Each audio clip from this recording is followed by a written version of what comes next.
మన కాంట్రవర్సీని దాటి కాంట్రవర్సీ చేయగలరా మీరిద్దరు? I thought I should title this episode God does not censor. Yes. నాకు ఎందుకు సార్ బాబులు చేసేటప్పుడు ఇలాంటి మంచి కామ్ ఆఫీస్ ఎందుకు లేదు మాకు? అప్పుడు డబ్బులు లేదు. దోపిడీ రాజ్యం ఇది. తెలుగుదేశం అధికారంలోకి వచ్చిన దగ్గర నుంచి దోపిడీ చేయటమే పనిగా పెట్టుకున్నారు. ఏదో ఒక విధంగా వైఎస్ఆర్ కాంగ్రెస్ పార్టీ నాయకుల్ని కానీ వైఎస్ఆర్ కాంగ్రెస్ పార్టీకి సంబంధించినటువంటి సంస్థలను కానీ ఇబ్బంది పెట్టాలనే దుర్బుద్ధితో ప్రయత్నం చేసే కార్యక్రమంలోనే అరబిందో ఫార్మ్స్ని కూడా ఇబ్బంది పెట్టే కార్యక్రమంలో కేవీ రావు గారిని ఉపయోగించుకొని అడ్డం పెట్టుకొని ఈ కార్యక్రమాన్ని చేస్తున్నారు. ఇది ఫ్యాక్ట్ అండి. కంపెనీలు ఎన్ని మారుతున్నాయి, ఎంతమంది షేర్లు అమ్ముకుంటున్నారు. చంద్రబాబు అమ్ముకోలేదా? చంద్రబాబు అమ్ముకున్నా లేదా?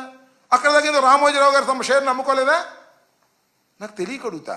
షేర్లు అమ్ముకోవడం, కొనుక్కోవడం, మళ్ళీ ఈ వచ్చిన డబ్బులని 449 కోట్ల రూపాయలు అరబిందో వాళ్ళు కేవీ రావు గారికి ఇస్తే అవి తీసుకెళ్ళి ఇంకో చోట ఇన్వెస్ట్ చేసుకొని ఆయన లబ్ధి పొందాడు. ప్రభుత్వానికి 20% వాటా ఉంది.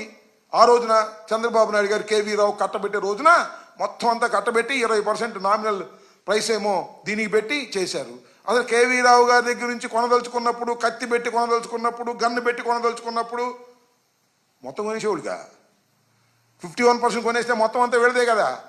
చంద్రబాబుకి అలవాటు. చిట్ ఫండ్ సంస్థలో సహాయకుడిగా ఉన్నాడు కదా జేజే రెడ్డి అని. ఆయన కుటుంబం దగ్గర కత్తి పెట్టాడో, గన్ను పెట్టాడో, కర్ర పెట్టాడో పెట్టి ఆ మొత్తాన్ని లాక్కుని చేశాడనేది జేజీ రెడ్డి వారసులు వచ్చి కంప్లైంట్ ఇచ్చారు. కేసు రిజిస్టర్ అయ్యి ఉంది.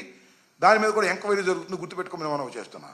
ఈ విధంగా వ్యవస్థల్ని భ్రష్టు పట్టించి వ్యవస్థల్ని మేనేజ్ చేసి ఏదో ఒక విధంగా బురద జల్లాలనేటువంటి కార్యక్రమంలో చంద్రబాబు నాయుడు గారు పనిచేస్తున్నారు.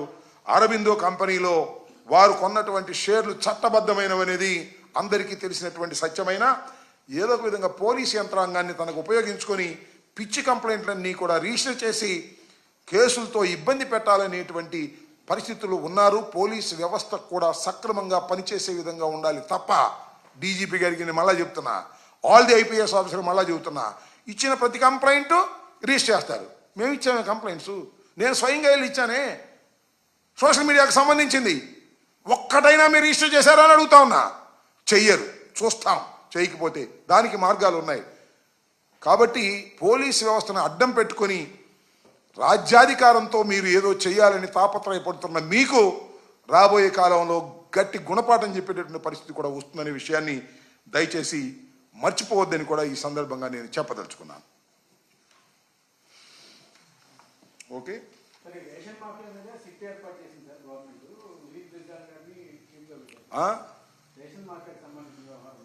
సిట్టా ఎన్ని సిట్లు ఏర్పాటు చేస్తారయ్యా? నాకు అర్థం కాలేదు. అదేంది? దాని పేరు ఏంటండి? గంజాయి. గంజాయి మీద ఏదో ఈగలంట.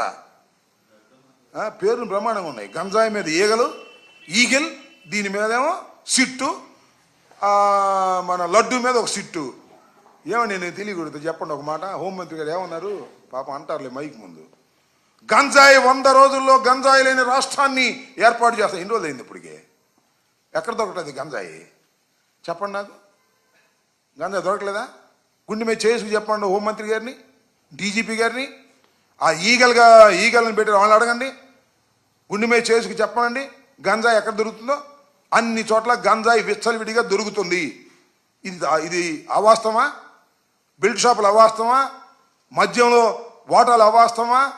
ఊరినే సిట్లు, స్టాండులు, ఈగల్స్ ఇలాంటివన్నీ కూడా మోసపూరితంగా వేసి ఈనాడులో ఫ్రంట్ పేజీలు వేసుకొని పరిపాలన బాగా జరుగుతుందో అని చెప్పుకోవడానికి పనికొచ్చేటటువంటి వ్యవహారమే తప్ప పరిపాలన గాలికి వదిలేశారు. వాళ్ళు ఇచ్చిన హామీలు గాలికి వదిలేశారు. అన్ని గాలికి వదిలేసి డబ్బులు లెక్కేసుకుంటున్నారు.